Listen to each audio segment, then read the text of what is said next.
Bonjour tout le monde, je suis vraiment ravie de vous retrouver pour nos petits lives du mercredi midi. C'est déjà notre 8e rendez-vous aujourd'hui, j'en reviens pas, ça passe vraiment vite. Bref, je voulais aussi vous ouvrir la possibilité des fois d'aller réécouter si vous en avez manqué justement des Facebook Live via les thèmes en fait de mon petit dernier Renate par amour de la souffrance à l'émergence. Alors, soit ici, si vous allez dans l'onglet Vidéothèque ou sur ma chaîne YouTube, vous allez avoir l'occasion d'aller réécouter ou entendre pour la première fois des directs en fait où est-ce que vous allez avoir différents sujets selon ce qui va vous intéresser. Alors, voilà, cette invitation-là, elle est maintenant lancée. Alors, aujourd'hui, en fait, je me suis arrêtée, mais en fait, la vie, je vais dire ça, s'est arrêtée sur le chapitre 25. Alors, le titre, c'est « Je me libère pour vivre le moment présent ». Et je l'ai lié au chapitre 24 parce que j'y fais référence, vous allez comprendre. Le chapitre 24 étant « Je ne pense pas, je ressens ». Alors, je me lance. Je vais commencer d'abord avec une belle citation de Bouddha que j'adore, qui va comme suit. « Laissez aller ce qui n'est plus, laisse aller ce qui n'est pas encore, observe profondément ce qui se passe dans le moment présent, mais ne t'y attache pas. » Je vais la répéter celle-là. « Observe profondément ce qui se passe dans le moment présent, mais ne t'y attache pas. C'est la façon la plus merveilleuse de vivre. » Bouddha. Alors, c'est une citation vraiment qui, je dirais, d'entrée de jeu, fait vraiment réfléchir, c'est certain. Est-ce que c'est toujours facile à appliquer? Bien sûr que non, nous sommes des êtres humains.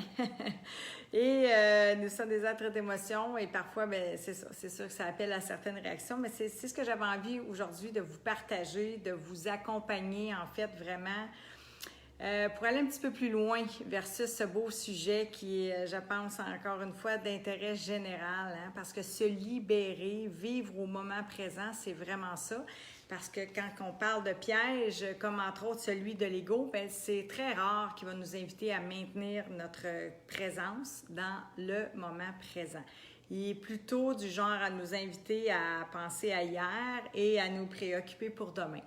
Je dis préoccuper parce que souvent, c'est ce qu'on va faire quand on anticipe ce que demain va nous apporter. Il est possible, bien sûr, qu'on soit dans un état joyeux, puis heureux, puis confiant. Mais souvent, c'est lié souvent à de l'incertitude, à de l'inquiétude, puis bref, à multiples scénarios. Alors ça, je vous invite vraiment à en prendre conscience et à voir aussi tout ce qui est rattaché au niveau du passé souvent, qui peut être même de la culpabilité, qui peut être des regrets, etc. Alors ça, c'est important pour pouvoir justement ramener son attention dans le présent et apprendre, s'entraîner, j'aime bien dire, à se libérer du passé, du futur pour devenir davantage présent, conscient et aller, je dirais aussi, réapprendre à se servir davantage de l'intelligence du cœur, hein, de l'intelligence plutôt que de l'intelligence,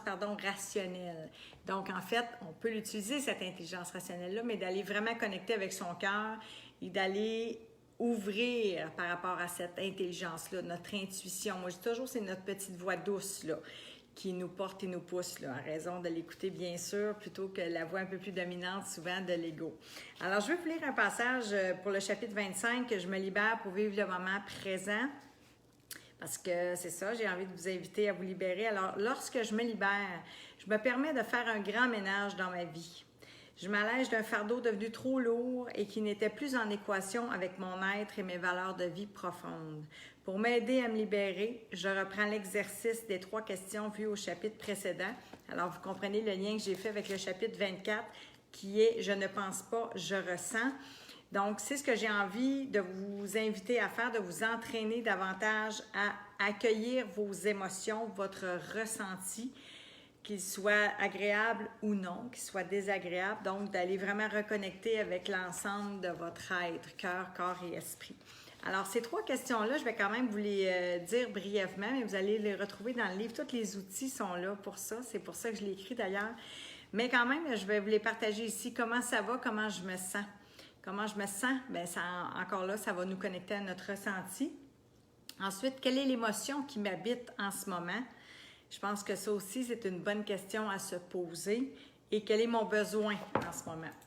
Donc, parce que oui, je disais, derrière chaque émotion se cache un besoin, sachez les écouter et y répondre. Puis des fois, parfois, c'est difficile d'y répondre sur le moment, mais du moins de les entendre, de les accueillir, c'est déjà, de les écouter, c'est déjà de les reconnaître plutôt que de les fuir. Alors, il y a déjà une étape de fait qui va nous aider justement à, je dirais, ramener la paix en soi et à se libérer de ce qui est là, surtout lorsque c'est désagréable à vivre, mais ne pas les fuir.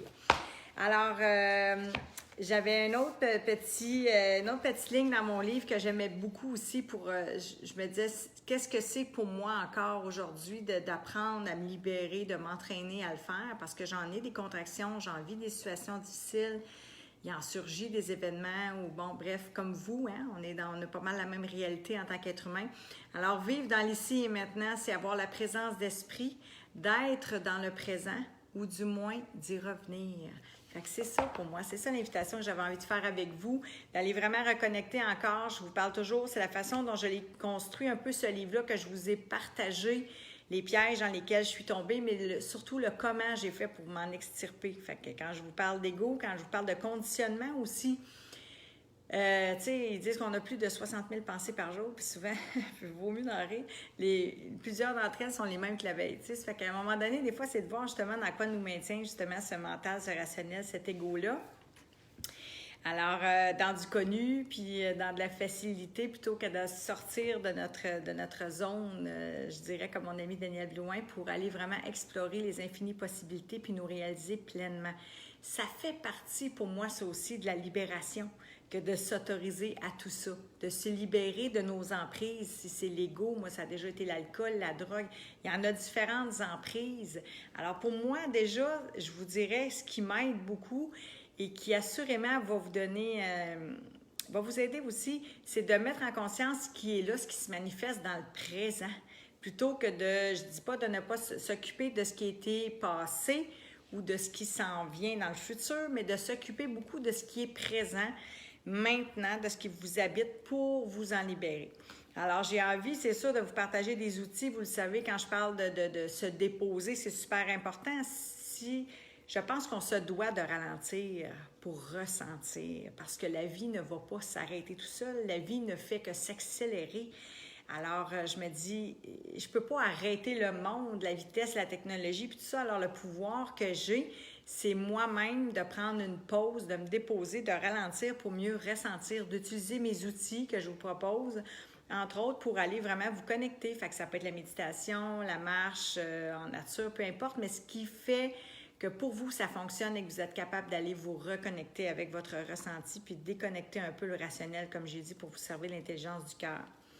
Alors ça, pour moi, c'est super important. Puis je vous le dis, les émotions, je les ai fuies durant longtemps. J'ai mis un couvert là-dessus. J'avais une grosse armure, beaucoup de mécanismes de protection mis en place. Et c'est important de ne pas se juger de ça. Puis parfois, mon ego, il se manifeste, puis il a envie de riposter, puis c'est quoi tu es en train de faire là? Puis tu sais, j'en ai, moi aussi, des soubresauts, là, mais quand on est dans cet état-là, quand on a connu ça, puis que notre conscience s'ouvre, ceci dit avec beaucoup d'humilité, après, là, je ne peux plus voir les choses de la même façon. Fait que je le sais que j'ai accès à ces clés-là pour ramener la paix en moi et puis que je peux pivoter pour vraiment revenir à ce que je vis et non le fuir. Fait que ça, c'est super important pour moi. Fait que tous ces outils-là, si vous les utilisez pour faire, moi, ce que j'appelle l'état des lieux intérieurs, là, dans mes 3 questions, comme je disais tantôt, puis comment je me sens, allez vraiment visiter l'état des lieux intérieurs, ça va vraiment vous aider. Fait que, écoutez, je m'arrête là-dessus. J'aimerais terminer avec une autre citation de Rachid, je vais le massacrer, c'est sûr, je l'ai écrit, là, mais Aguntaru, je ne suis pas certaine, c'est la tête pense puis le cœur sait. Bien, j'ai vraiment envie de terminer là-dessus. Laissez la place à votre intelligence de cœur, laissez la place à cette petite voix douce, puis suivez cette voix-là du cœur, parce que je vous dis, pour moi, c'était vraiment la voix du bonheur. C'est la voix de mon bonheur, c'est la joie véritable, c'est ma paix profonde, c'est la réalisation de qui je suis, véritablement. Ma renaissance, elle est là. Elle est dans le cœur. Alors, c'est vraiment ce que je vous souhaite, d'être connecté vraiment avec votre cœur, de lui laisser beaucoup de place, de l'ouvrir à vous d'abord, aux autres et à la vie. Alors, écoutez, si vous trouvez de la valeur, encore une fois, dans ce partage-là, je vous invite à me mettre une pluie de petits cœurs et à partager avec les gens que vous aimez. Puis, voilà, écoutez, je vais vous dire, prochain rendez-vous, même pas ce même heure, les petits lives du mercredi midi. Alors, on se revoit dans une semaine. Je vous embrasse. Ciao, ciao!